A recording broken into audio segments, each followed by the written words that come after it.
प्रेम से बोली जा जय माता दी, जय हो भोजपुरी समाज के सम्मानी रघुआ लोग। तो दोस्तों, भोजपुरी इंडस्ट्री के मशहूर गायक अंकुश राजा जी लेके आ रहे हैं आप सभी के बीच में एक बहुत ही प्यारा देवी गीत, जिस देवी गीत का नाम है मेला में मिले आओ।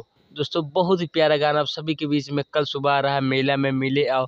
दोस्तों जी हाँ दोस्तों, हम आप सभी को बता दें, इस गाना के लेखक जो बहुत ही मशहूर लेखक, भोजपुरी इंडस्ट्री के जाने माने और दिग्गज लेखक है। इस गाने के एक से बढ़ के एक आप सभी के बीच में बढ़ के गीत लेके आ रहे हैं। तो दोस्तों, मैं बात कर रहा हूँ वही शख्सियत अखिलेश कश्यप।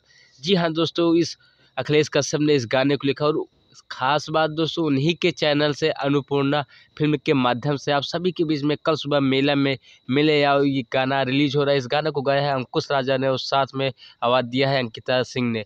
जी हाँ दोस्तों, जितने भी अंकुश राजा के फैन हैं, आप सभी लोग भोजपुरी म्यूजिक चैनल को फटाफट से सब्सक्राइब कर लीजिए। काहे कि भोजपुरी से हर छोटी छोटी खबर रउआ लोग को सबसे पहले देखे के मिली।